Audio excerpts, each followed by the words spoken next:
Hi, everyone. This is Andrew Prima, a Ukrainian American, reporting from Kiev. In today's podcast, week 148 of Russian invasion of Ukraine, and this is the first week of January 2025. In today's podcast, we're going to have one point to discuss. I want to discuss the Kursk operation and the latest Ukraine offensive in last week. Why actually Ukraine needs the Russian territory. So, what has been happening in the Kursk region in December 2024 and what is happening right now? In December, enemy casualties hit another record high of nearly 45,000 people, 50% more than the Russians claimed capacity to train new soldiers. This is just what Ukrainian drone operators are recording on video, so the real number are probably at least 10 to 20% higher. Of course, there is a backsplash effect as minor wounds heal. So I usually assume that two figures cancel each other out. But the death toll has risen from 33% to over 40%, which translates to about 18,000 Russians dead. Ukrainian casualties are probably 6 to 10 times lower. Although in Terezk, where urban fighting has been going on for most of the year, the ratio of the death and the casualties 15 to 1 has been reported. Around 1,200 Ukrainian casualties per month, and perhaps as many wounded, is a terrifying figure. But wars like this are ultimately a game of numbers, no matter how brutal. The marked shift in Ukraine's war management that began under new General Syrski at the start of 2024 resulted in the loss of a significant amount of territory. Still, in return, the entire Putin's war machine was significantly weakened. In 2022 and 2023, Ukraine lost over 30,000 killed in a battle and as many serious wounded, while simultaneously eliminating some 360,000 Russians, resulting in the death of at least 120,000 people. In 2024, the death rate in Ukraine didn't increase, despite the expanded mobilization and sharp intensification of the Russian effort, as can be seen from the losses in their ranks, estimated at 160 to 180,000 killed out of the 430,000 total cargoes of killed and wounded. What happens seems to be a classic case of wasting resources for small gain of no particular strategic value. The situation with equipment is mainly similar. Yet Putin continues to stick to his bluff that Russia is somehow special and can do whatever, and can do forever. Despite this, part of the Kursk region remains under Ukrainian control, and the Russians are only now pushing Ukrainian troops out of the Kurakhove a month later than many reputable Ukrainian analysts had expected. And as of today, as of January 2025, Ukraine still holds a 50% of territory it's invaded since the August 2024. So Moscow's effort to crush the Ukrainian advance in Kursk region of Russian Federation territory is ongoing, but so far has been unsuccessful. Thousands of North Koreans were thrown into the meat grinder to push the Ukrainian front line a few kilometers to Malaya Lokna, but Ukrainian forces have killed them and even launched localized counterattacks to regain some positions. The North Koreans' training appears to have been ill matched to the realities on the ground, and much of that has emerged from the captured documents suggest a deliberate attempt to instill false confidence. It is always helpful when sending disposable materials to certain depth to convince them that they are following rules designed to maximize their chances of survival. The North Koreans are told that a soldier must become a decoy so that his comrades can try to shoot down the drone that has come to kill them. Sometimes it can work, but as a standard tactic, it feels like advice designed to make soldiers blame themselves for everything going so badly. Many soldiers now use shotguns, but without much training in hitting a fast moving target. As someone who hunted ducks and geese a lot as a kid, I can attest that's not easy. Or aiming ads, success will be limited. Shotguns actually prove to be excellent weapons against drones if you use the right ammunition. Tungsten shot is better than lead shot, for example, but for a soldier in the field, this will always be a last resort. Ideally, a more powerful rifle mounted on an armed vehicle can create a hell effect to protect against drones. Despite the Russians' reckless tactics, they have only made a small advance near Makneivka village, approaching the southern outskirts of Suja town, but not far enough to pose a serious threat. Ukrainian forces are skillfully using the terrain to maximize the effectiveness of their allocated forces. Only attraction of the Ukrainian bridges are near Kursk, although they are among the best trained and equipped, and probably only one or two-thirds of them are deployed at any one time. The Kursk front still looks like a testing ground for the new Ukrainian Corps command structure, in which combat groups of 12-15 brigades rotate one after another. Although there will be many to command, with the right structure, the Corps headquarters should be able to properly monitor and support such a large number of subordinate elements without unnecessary bureaucracy. As for the Kursk operation forecast, Ukraine expected Moscow's attack to be more successful. Over the past month, Ukraine's perimeter in the Kursk region has hardly shrunk.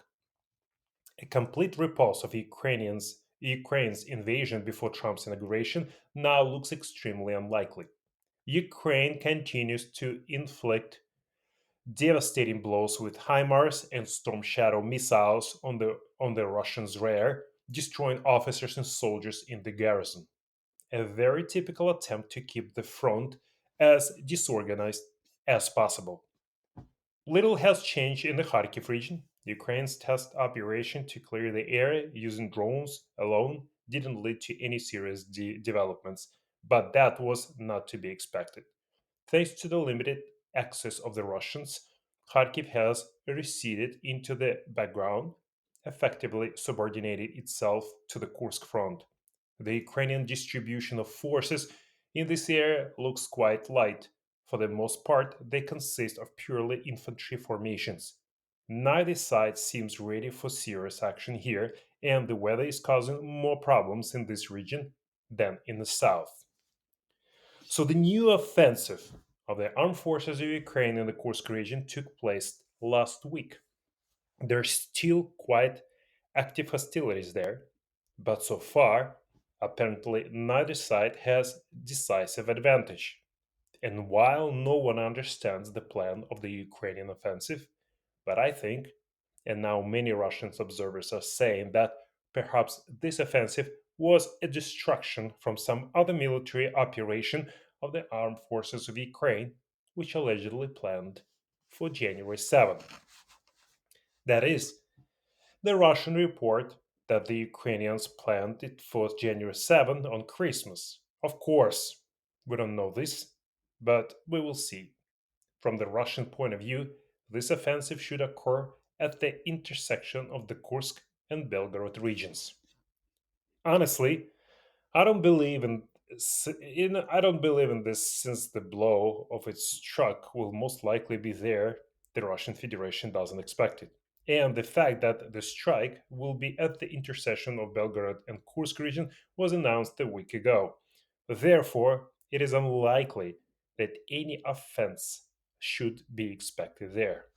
Plus, I think that if Ukraine planned a serious offensive on Russian territory, it would be somewhere closer to the inauguration of Donald Trump, so that the results of this offensive would be noticeable immediately after this very inauguration. But in principle, there is a point in invading Russian territory.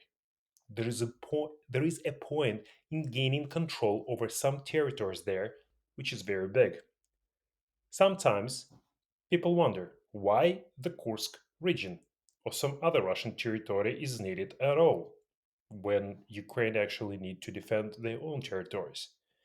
The thing is that it's an international recognized territory of Russia. For the Russian people and the Russian leadership, it is especially valuable. That is, it's considered in inherently, inseparably, etc. The territory of Russia, which has a really specific special value for both the people and the authorities. For the authorities, for Putin personally, Ukraine could theoretically declare some kind of alternative government of Russia, even in a small area of the territory controlled by it. A government in exile, for example. From the point of view of political psychology, for dictator Putin, there is nothing worse than someone or something who openly and officially declares himself or declares the replacement of Putin. This is a terrible hit by his reputation to his reputation. There can be no alternative in dictatorship, as you know, and there is not even a dictatorship. There is an absolutely totalitarian country. It is generally difficult for residents of a democratic country where there are many different parties and politicals who scold each other to understand this. But in a totalitarian country, the emergence of any alternative center of power, even a very weak one, microscopic one, is a terrible crime against the sun faced great leader, Putin. This is worse than mass murder. This is worse than a nuclear strike on the capital of the state. The emergence of an alternative to a dictator is the most terrible thing. This is the biggest nightmare. Actually, that's why I think Vladimir Putin killed Alexei Navalny, even though he was in a prison beyond the Arctic Circle, in torture chambers, had no connection with the outside world, and was under the full control of the authorities. But from Putin's point of view, there can't even be such competition. Therefore, preserving the Ukrainian control over the part of the Russian territory is Putin's huge secret fear. Why secret? Because in Russia, it is strictly forbidden to remind anyone that part of the territory of the Russian Federation is under the rule of another state, especially Ukraine, that was considered a weak state and the state that Putin actually wanted to invade. The task of the Russian authorities for Russian propaganda is to ensure that no one even mentions this, that no one talks about it, or otherwise, you will go to jail or maybe killed. A special euphemism, borderland, even appeared. That's what they say. Now, the Ukrainian army has occupied the borderlands of the Kursk region. It turns out that this is some unknown territory. This is not Russia. This is some mysterious borderland that God knows where is located. They say this is so they say this so that no one even thinks that Putin doesn't control at least something, that at least somewhere there is another power different from the power of Vladimir Putin. And now in Russia, there is such a power. It is a power of the Ukrainian state, which is exercised on the territory of Russia. So, in my opinion, I will say frankly, Ukraine almost doesn't take advantage of this fear of the Russian leadership, and I think it is in vain. I would be necessary. It would be necessary from there, from Suji, from its surroundings, so that a constant flow of news would be directed. For example, some elections were held in Suji, that the post office started working, a school opened, shops started working, and etc. At the same time, of course, it is not necessary to hold elections, open the post office, and start working shops, but it's necessary to inform about it so that there is a constant flow of information that some kind of life is going on there. Something is changing, something is developing, something is being built without Putin's knowledge, without Putin's control. Because for the Russian leadership, news of this kind, that somewhere there is an alternative Russia in which there is alternative life, is a terrible catastrophe, worse than anything they can imagine. You know very well that Russian leadership simply cannot allow the existence of any alternative life inside Russia, except life under Putin's rule. They have even started bombing Russian city of Suja with gliding bombs Cab, Fob 3000 and 5000 just to bomb everything there to a state of absolute glass so that there would be no news from there at all. This would this would fix the information in the Russian consciousness that when any territory is put in control, it immediately turns into dead zone. So, taking into account the above, no matter what Donald Trump's proposal for resolving the war might be, from Putin's point of view, any such settlement must necessarily provide for the return of the Kursk region and the elimination of any alternative reality in the Kursk region. There should be nothing against Vladimir Putin. This is a matter of principle for the Kremlin. Therefore, knowing that this issue is so important for Putin and his gang, Ukraine can demand in exchange for withdrawing from the Kursk region, if not everything it wants, then a lot. One of the settlements option that was spreading through the network was, for example, an exchange. It's like an American proposal of the Kursk region for the occupied territories of Kharkiv, Kherson, and Zaporizhia regions. That is, Ukraine will return these territories in exchange for Kursk. Of course, Putin would like to keep these territories for himself and in the light of the so called land corridor to Crimea, but the Kursk region is still more important to him than the Zaporizhia and Kherson. And if it comes to real negotiations, to a real agreement, then Putin will have to return all this to Ukraine, give everything previously looted simply for the sake of getting the Kursk region back. That is why it seems to me it's essential for Ukraine to maintain its presence in the very Kursk region and to strengthen it as much as possible, to constantly build some bunkers until the Russian side has no chance to knock the Ukrainian troops out of the Kursk region by force, but to make sure that Russia is forced to negotiate the return of this territory so that it has no other options. This is, in my opinion, is an important issue of principle.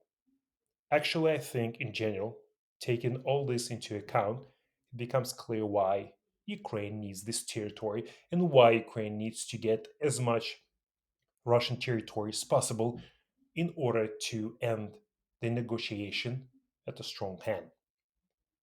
Thank you for listening. If you like my podcast, please share with your friends.